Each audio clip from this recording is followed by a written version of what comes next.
प्यारे बच्चों, good morning.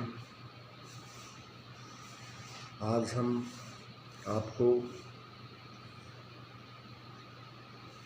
कवि आलोक धनवाद द्वारा रचित कविता पतंग की सह प्रसंग व्याख्या करेंगे।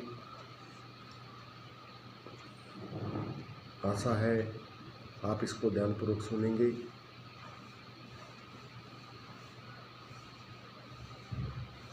आपको एक क्विज दिया जाएगा। जैसे ही स्कूल द्वारा आपको वो क्विज भेजा जाए, आप उसका आंसर ऑनलाइन ही देंगे, जिसके मार्क्स आपके आने वाले समय में जुड़ेंगे। तो आप उसको ध्यानपूर्वक पढ़ करके उनका उत्तर दें, जो कि पाठ 1 पर आधारित होगा।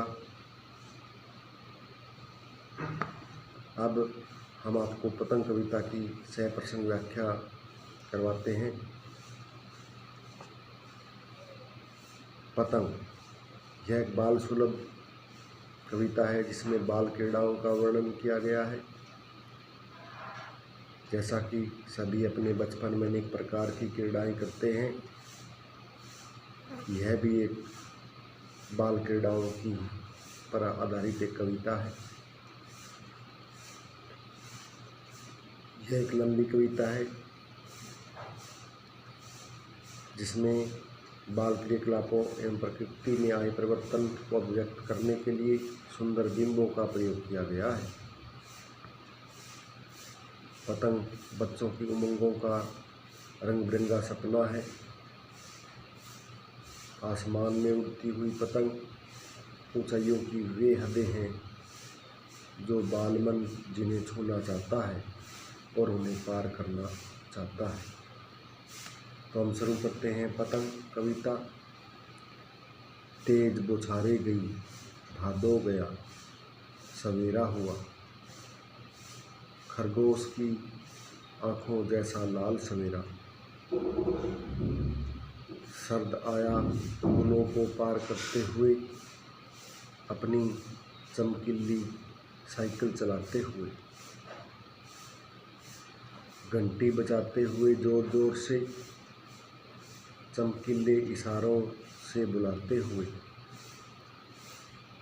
पतंग उड़ाने वाले बच्चों के झुंड को चमकीले इशारों से बुलाते हुए और आकाश को इतना मुलायम बनाते हुए कि पतंग ऊपर उड़ सके।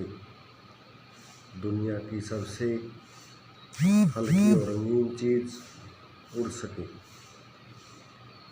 दुनिया का पतला कागज उड़ सके। बांस की सबसे पतली कमानी उड़ सके, कि शुरू हो सके सीटियों, किलकारियों और तितलियों की इतनी नाजुक दुनिया। तो ये पहला पैसेज है, जिसकी मैं आपको व्याख्या करवाता हूँ। कवि कहता है कि प्रकृति का अद्भुत सौंदर्य परिवर्तित हो गया है। तन मन को भिगो देने वाली तेज बौछारें समाप्त हो गई हैं, तथा भादो मास की विदाई के साथ साथ ही शरद ऋतु का आगमन हो गया है। खरगोश की आँखों जैसी लालिमा से युक्त सौंदर्यमयी प्रकाश युक्त सवेरा हो गया है। शरद का महीना अनेक झाड़ियों और बौछारों को पार करके आ गया है, अर्थात शरद का प्रकाश फैल गया है, क्योंकि शरद ऋतु का आगमन हो गया है। कवि शरद ऋतु का मानवीकरण करते हुए कहता है कि शरद ऋतु अपनी नई चमकीली साइकिल को तेज गति से चलाते हुए और ज़ोर ज़ोर से घंटी बजाकर पतंग उड़ाने वाले बच्चों के समूह को संकेतों के माध्यम से बुला रहा है। उसने अपने चमकदार संकेतों और मधुर ध्वनियों से आकाश को इतना मुलायम बना दिया है कि पतंग ऊपर उड़ सके। पतंग, जिसे दुनिया की सबसे हल्की और रंगीन वस्तु माना जाता है, वह इस असीम आकाश में ऊपर उड़ सके। संसार के सबसे पतले कागज के साथ बांस की सबसे पतली कमानी भी आकाश में उड़ सके, और इनको उड़ते हुए देखकर चारों ओर का वातावरण बच्चों की सीटियों, किलकारियों और तितलियों की मधुर ध्वनि से गूंज उठे। इसका काव्य सौंदर्य, इसमें बाल सुलभ इच्छाओं का अनूठा वर्णन है। शरद ऋतु का मानवीकरण किया गया है। ये मानवीय क्रियाकलापों के साथ इसका संबंध बताया गया है। उपमा, अनुप्रास, सलेश, पुनरुक्ति, प्रकाश आदि अलंकारों की छटा दर्शनीय है। इस पूरी कविता में खड़ी बोली का प्रयोग किया गया है, मिश्रित शब्दावली है और मुक्तक छंद का प्रयोग किया गया है। जैसा कि आप समझ रहे होंगे, इस पहले पैसेज में कविता में कवि ने बालक की क्रीड़ाओं, ऋतु परिवर्तन और ऋतुओं के अनुसार बच्चों द्वारा खेले गए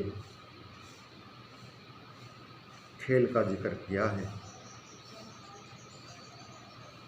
पतंग को दुनिया में सबसे हल्का और सबसे अधिक ऊंचाई पर उड़ने वाली चीज़ बताया गया है, जिसे खेलकर बच्चे अपना मन बहलाते हैं।